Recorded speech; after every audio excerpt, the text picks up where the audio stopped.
If you want your country prosper, oh, that's more nutmeg and banana. Hi there, I am Mike Noel. Welcome to the Nutmeg Tree. On today's program, we welcome Matthias Joseph of the Grenada Cocoa Association on joint extension services between Cocoa and Nutmeg Association. We are talking about a special subject this morning where the cocoa and the nutmeg are working together. We talk in the field, joint extension service. But I want to ask, when we spoke the last time, we spoke on the subject of joint extension, cocoa and nutmeg. Can you tell me, since we spoke, how things are progressing in that area? Good morning, Mike, and good morning, farmers. On the 1st of August, the amalgamation of the extension services between the Grenada Cooperative Nutmeg Association and the Grenada Cocoa Association came into being, and there are 5 officers still on the job. We have not moved into vacation or anything, and we moving speedily, visiting both cocoa and nutmeg farmers. Extension, as you know, Mike, is not a single thing. The extension officer has to have information on cocoa, nutmeg, banana, peas, corn, but be it as it may, both of the association had their own extension system, and they saw wisdom in coming together. So, and I guess it's merely because farmers have been saying, well, I don't see an extension officer, or I don't know who is my extension officer.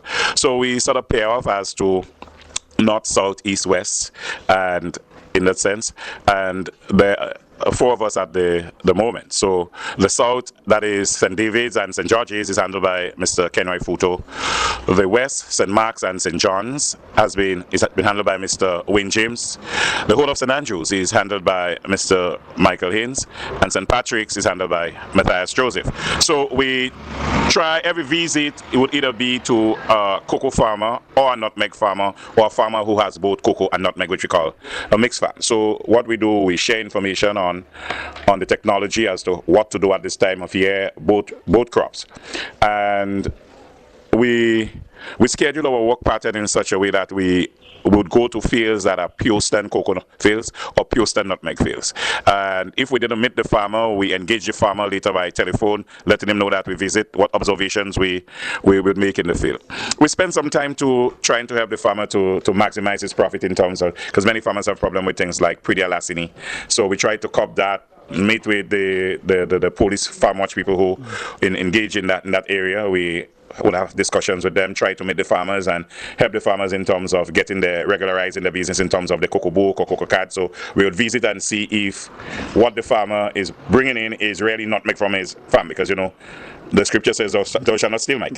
So we have to ensure that that farmers are getting that kind of benefit. Some of the spin-offs to is that in the past, Mr. Haynes alone would have had to visit nutmeg farmers throughout the island to make sure they had to get a cocoa card or whatever. But because of this amalgamation, if there is, wherever it is in the various locations, the officer would handle that. So that eases up some of the burden on Mr. Haynes. So we're well into that, and we, from where I speak at the moment, it's a positive vibes for extension in that it brings fulfillment, that you visit a farmer and you are able to deal with both of his problems, cocoa or nutmeg. How farmers responding to you all? Well, farmers would say, well, this thing should have happened long. And I guess in the sense that they only see it at the level of the officer visiting. But I guess when it comes to amalgamating the associations now, they don't like that, because the farmer would like to go to a cocoa meeting or a nutmeg meeting. But some farmers are saying, why we don't have one area meeting where the cocoa and the nutmeg can discuss the business. But farmers are generally responding well to the fact that cocoa and nutmeg have seen wisdom and come together and able to do something positively for them. You remember the last time we spoke, what we had zeroed on? What we had zeroed on what the farmer should look like. It was, when we spoke, it was the rainy season. So we asked farmers to make sure that they reduce the shade so that light could come in, so that you don't have the buildup of both fungus for the same Phytophthora that affect cocoa except nutmeg. Mr. Courtney shared that with us just there. The Phytophthora that cause, there's root rot in nutmeg, cause maybe black pod in cocoa. So as we work together, we're learning what, how how to put the package together for that. So we said to farmers then, make sure you reduce the light. Now we could say to farmers, because the dry season is here now, Mike, in February. And this whole thing about climate change is doing a lot of wonders that you have to, I might say something to you this week and next week something drastically happen. For the last 3 weeks, we had a relatively good sun. Only last night a lot of rainfall. So somebody might ask me, what you're talking about dry season and rain is falling. But every season have its off, so it means that we're well into the dry season. The kind of sun we're getting. So farmers need to mulch their young plants, both cocoa and nutmeg. Farmers need to apply the fertilizer if they still have it.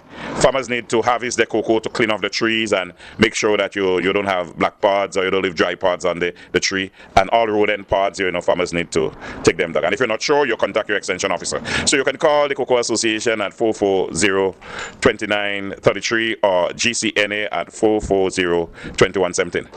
Yeah. Tell me how important is quality as far as the nutmeg and the cocoa is concerned. Because when you're exporting everything to the overseas market, right? So I assume that quality is very significant. How are you getting the cooperation from the farmers as far as keeping the quality up? Yes, farmers, there's some improvement, I would say. Like in the past, farmers would have fight to have this overripe, half-ripe powder cocoa, which doesn't format well and is like what we call an extra strong bean. Right. But now farmers generally waiting let the cocoa ripe and harvest the ripe pods, or even the influx, the heavy downpour of cocoa doesn't allow a farmer now to pick a half-ripe pod because he has so much ripe ones in front of him. And the same thing goes for the nutmeg, that if you have to look for the big seeds, the good quality, those that are not white or whatever to take to the pool. Or if you pick up rotten seeds, then at the pool they grade them too. And then what you send in the bag to any country is what is of yourself, right? Because once it gets there and it's not of the quality, it has bad image on you, and you have to pay penalties for sending bad beans or bad nutmeg seeds to any country. I know that very, very well. So even, and in some case, they'll send it back to you. Some years ago, they sent back some cocoa beans to Trinidad that they felt had some impurities. We are looking at the future of both organizations, the cocoa and the nutmeg. I could remember talking to some students at the RC School in Grenada and at Bush Grove, and they expressed a lot of interest in nutmeg and cocoa too, right? Let us assume that the young people do not take up the mantle from the old people, because we are going out, sure, and they are coming in. If these young people do not take up the mantle of nutmeg and cocoa, how do you see the future of these two organizations? Well, not if, Mike, they will have to take up the mantle. I mean, I saw a lot of positive in terms of the last 3 weeks by, wet cocoa, the number of young people who come to sell cocoa. So that means there is a response out there. And there are some young people too who are involved in nutmeg. Maybe it's not theirs, but they work. What has to happen is that, I guess if someone shows interest, like you have lands, Mike, and your son is showing interest, you will not be afraid to let him enjoy the benefits, so that in terms of tenure he knows that this would be his, and we have to be careful too in terms of the future. The future would be bright. I mean, like, loads of nutmeg plants and cocoa plants has been given out. That the last crop here we have recorded the highest bit of nutmeg since Hurricane Ivan. So things are beginning to look up. If hurricanes follow a pattern again, maybe in the next 50 years, that your generation and my generation would see the fruits of our labor. So I have no doubt. This, some places there are a lot of nutmegs on trees. Some places the crop may not be as heavy. Nutmeg follow a pattern. Maybe if it be heavy this year, it may not be heavy the next year. I'm subject to correction on that. That's true. Yeah, but it depends on the location. But there is renewed interest from a number of people who they want the cocoa book, they want the this. Every now and then. As a matter of fact, I have to respond to the association, to people who call for card in St. Patrick's. But as I said, cocoa has been keeping me busy, Mike. Even this morning, you had to wait on me to make sure that we fulfill that. But the future looks bright for both of those organizations, Mike. That's very good, because when you're talking foreign exchange. Sure. As a matter of fact, as I speak, you know very well that every cocoa bean that is procured, that is fermented and dry, can be sold. And if not sold, we have the chocolate factory. But I'm just letting you know that all the cocoa beans, so even all the plants we plan to give out, there is room. I mean, 5-6 million pounds of cocoa is not too much for us to work with and satisfy the markets and what we're trying to do. How much for plants at the moment? $1 for both plants. For nutmeg and cocoa? Yeah. And I would say even in the high belt, Mike, like Brudge Grove, Spring Gardens, all these places, the way the rainfall is always there. People want to plant the nutmeg, they're able to obtain the nutmeg plants. Okay. But Matthias, we have been talking for some time. You may want to give us a final word, final advice to the farmers on how to do the cocoa and both nutmegs so that we can secure the market competitively. Yeah. Well, every farmer needs to follow the norms. So in other words, your sanitation practices, make sure that you feel clean free from rats, from whatever pest or disease. The nutmeg farmer should start taking long twigs from his trees, because if you have a nutmeg field, Mike, and you're prune to the moon, then it means that 12 moons would have to come before you whatever. But you do what you have to do and you start on time. And don't rot the nutmeg when there is flowers on it. Mr. Courtney shared that with us. And though, because you end up beating the nutmeg, and then you might get a nutmeg seed that is not looking well or not able to export. And every farmer should pride himself that he has something good. Gold and diamond. Cocoa is diamond, nutmeg is gold. That you're able to reap the labors of your forefathers. I mean, nutmeg oil. Nutmeg is used in every industry. People are cooking with nutmeg now. People are doing so much things with, And Mike, one of those things that we really need is research. Sometimes it's a student, somebody at the university, Kadi, Aika, somebody should come in the fore and help.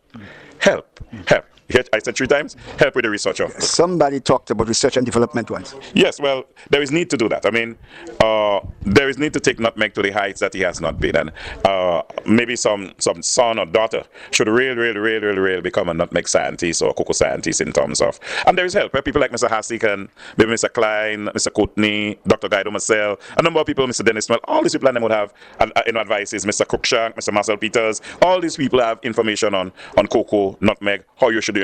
And it's not about university information, the background information, layman information that could help you to get to where you want to go. And you are calling for joint efforts. Joint efforts, you know what I mean? We need, I know once Kadi was trying to help you with Rosalina or something. Well, they need to take it beyond. I mean, what is it that we have, the university, and what is this, those things that every time you research, research, they must be able to be in the vanguard of those things. And we have a university done right here, St. George's University. Somebody should hear our cry or clarion call and really see what can happen in this vein. Okay, but Keto, Matthias Joseph, I don't know why I say Keto. I know a Keto. We have a Keto in GCNA, that's the chairman. So I accustomed with that chairman, Leo. So final word. Well, I wish farmers luck. Harvest your cocoa, harvest your nutmeg, keep your field clean, have your fertilizer, apply them, and have a good crop and a good season. Thank you very much, Mr. Matthias. Okay, thank you, Mike, and farmers. That was Matthias Joseph of the Grenada Cocoa Association, and I am Mike Noel reporting. If you want your country prosper, oh, that's more nutmeg and